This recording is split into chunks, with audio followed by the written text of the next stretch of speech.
Have you ever tried to drive down the road and found a boulder in the way? Well, just like a big boulder in the road, a lousy campaign volunteer can be really hard to get around.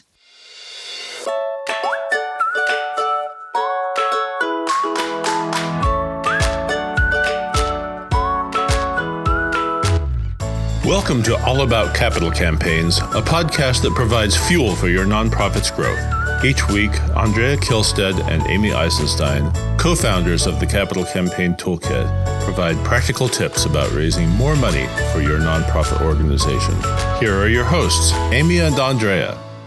Hi, I'm Amy Eisenstein. I'm with my colleague and co-founder, Andrea Kilstead.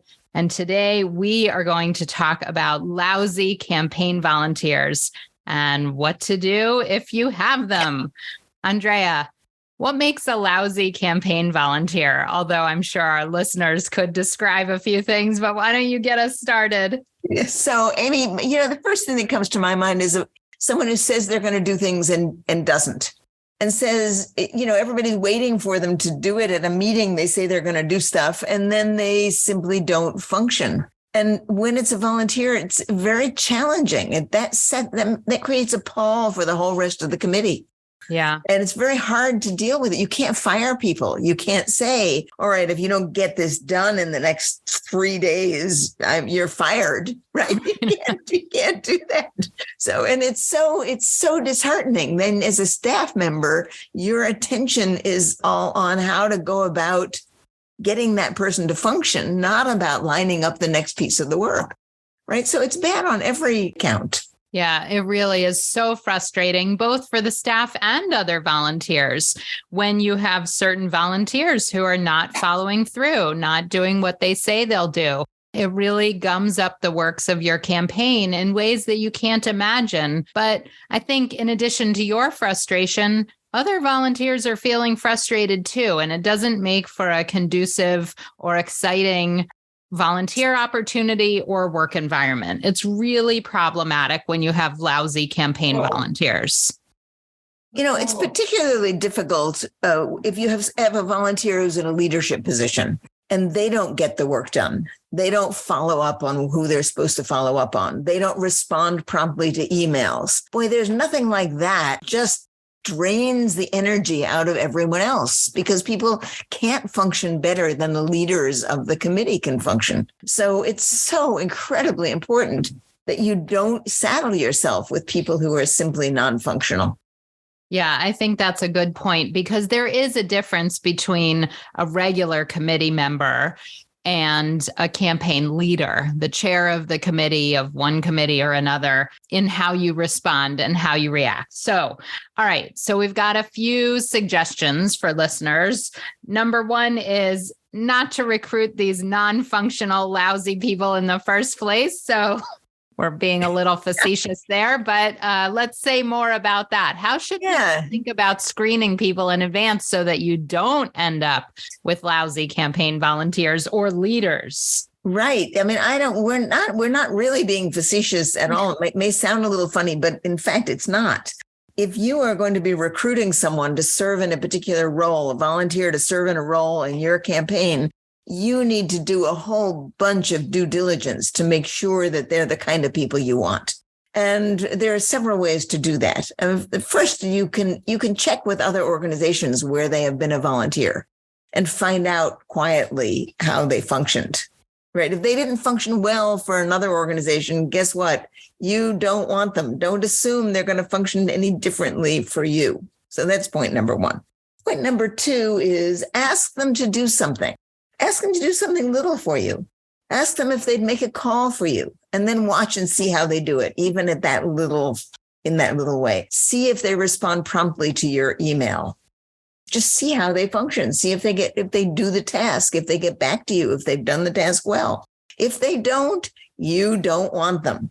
And do all of that before you broach the idea of their serving in a volunteer capacity in your organization, not after.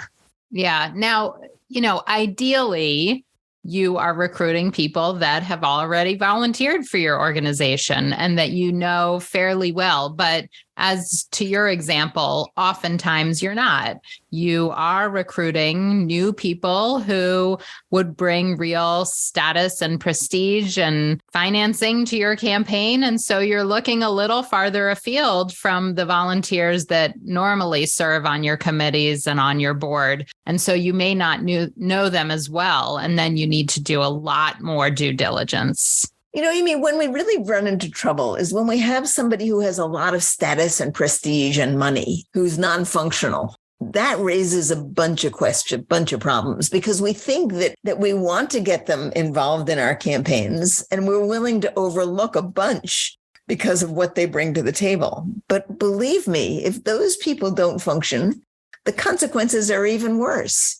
So, and it may not be that they don't function, but if they're not truly bought into the campaign, or you're not their number one passion project, but they've agreed to serve because they know it's important to the community. So, there could be all types of reasons as to why they don't function. It may ultimately, even though they say yes, may not be a total priority for them. And so they let it slide to the bottom of their to-do list, among other things. So I think there could be a variety of reasons. So you do want to proceed with caution when your eager committee at the very beginning sits around and says, who's the biggest name we could get for this committee? And then they don't show up for meetings, they don't schedule meetings, they don't commit the time, they don't respond to emails, all the things we've been talking about. So, whether they're non-functional or not, or we're just not the priority that we hope we would be. Yeah, so, they're non-functional for you. Right. They may be functional, and they may be very successful people in other circumstances. But that doesn't matter to you if you're putting them in a position where their ability to function is important for your committee. So test it out. I mean, the other thing I would say is when you are recruiting a volunteer, you should talk to this about them specifically. Don't make assumptions. You should say, gee, Jane, we would love to have you serve in such and such a capacity. It's really important that whoever takes this job on is willing to commit the time and the energy to make it happen. Right. And if you don't feel like you have the time and energy now, maybe you would just serve on the committee and not chair it. Tell me about your ability to do this work. Right. Could this be your priority for the next 2 to 3 years? Right. Would you make this your priority for the next 2 to 3 years? So, or 2 to 3 months, depending on maybe it's a smaller commitment. It doesn't have to be for the whole campaign. Yeah. It can be a shorter commitment. Nonetheless, they've got to function. They can't just not show up. It will undermine your campaign to have people in positions of power like that who don't show up.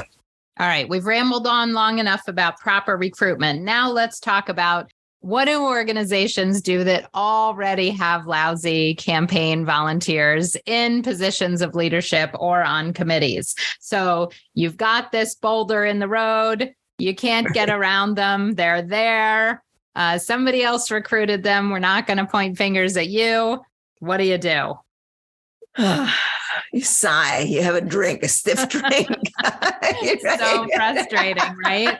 Because probably for weeks or months already, this person has caused angst and agita on your committee and throughout the organization. So something has to be done. You can't just pretend it's not happening or continue and hope for the best or hope they'll improve or hope they'll get out of the way or whatever it is, because they're really gumming up the works. So it has to be addressed. I think that's the most important thing, Amy, is that you have to address it. You can't just ignore it. You can't close your eyes and wish it weren't the case. You can't say, well, tomorrow they're going to function better. It's very, very easy for us all to put our heads in the sand and hope it's going to get better. But someone has to address it. So the first question is, who should address it?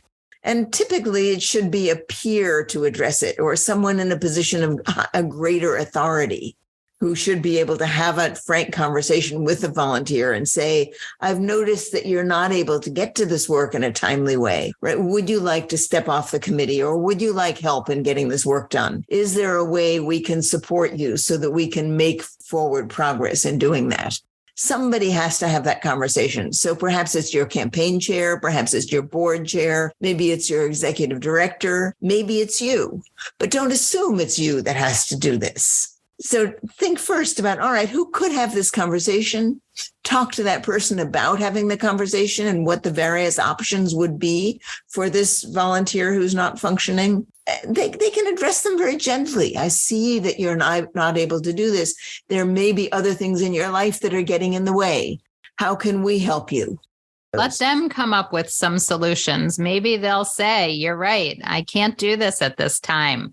Maybe they'll provide the solution themselves. Or you can come to an agreement that if you haven't heard back from them in 48 hours, you can proceed, assume that the decision is yes, or whatever you've asked for is approved or something like that. So the thing that you don't want to do is gang up on people, right? So you don't want to have this conversation in public or with a group of people. You want it to be a small, intimate setting and say, listen, we all want the best for this organization, but it seems that this has been problematic lately when we don't hear from you over the course of the week, it's holding things up, or we really have not been able to schedule a meeting, or whatever the issue is. The other thing that comes up, Amy, is that people who have significant clout in a community often forget or don't realize that by showing up, they add something. And by not showing up, they detract something. And I think you can actually have a conversation with them about that, saying that it's not just your name that we want, that actually having you at meetings makes a big difference.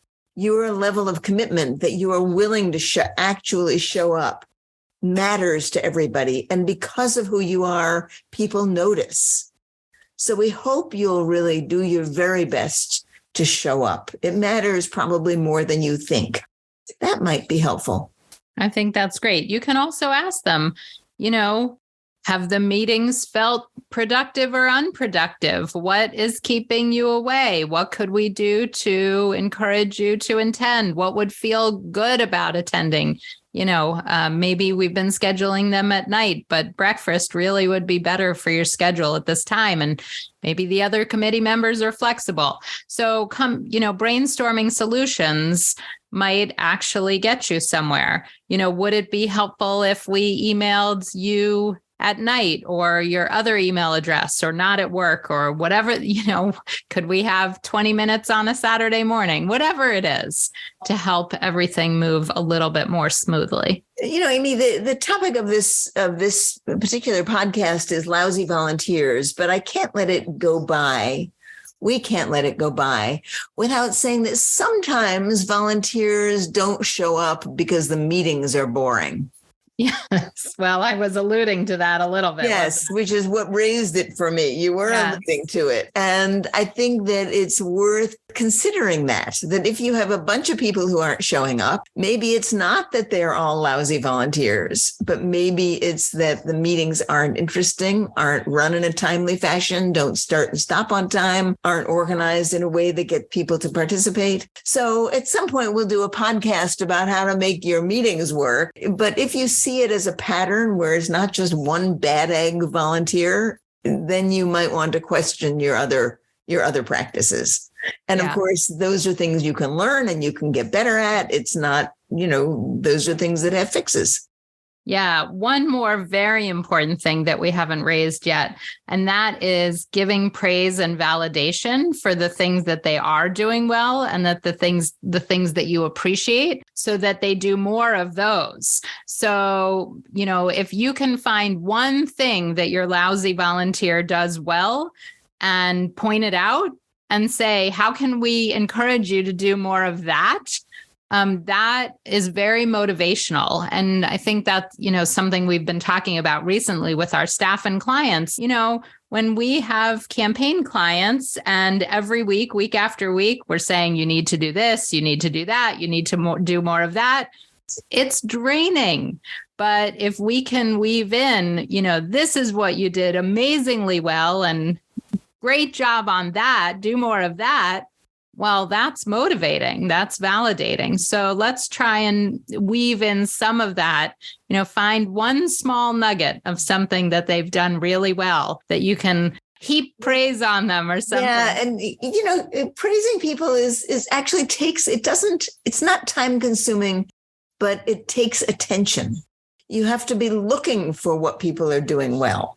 It's a habit. It's a practice. So we at the Toolkit work hard to practice it. And what I find is that when I'm super busy, I don't practice it as well.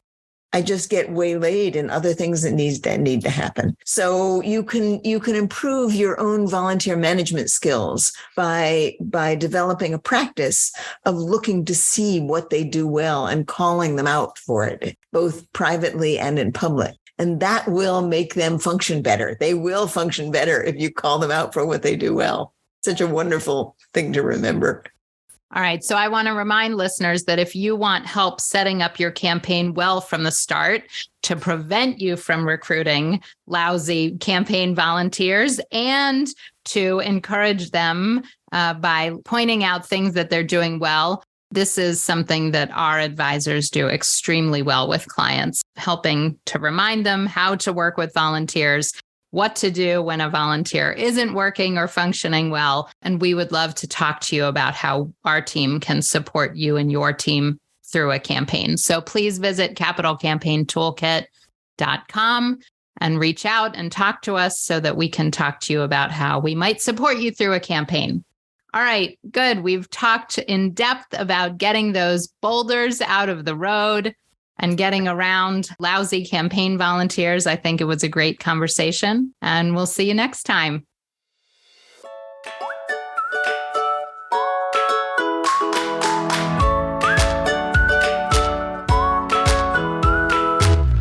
Thanks for joining Amy and Andrea for today's All About Capital Campaigns.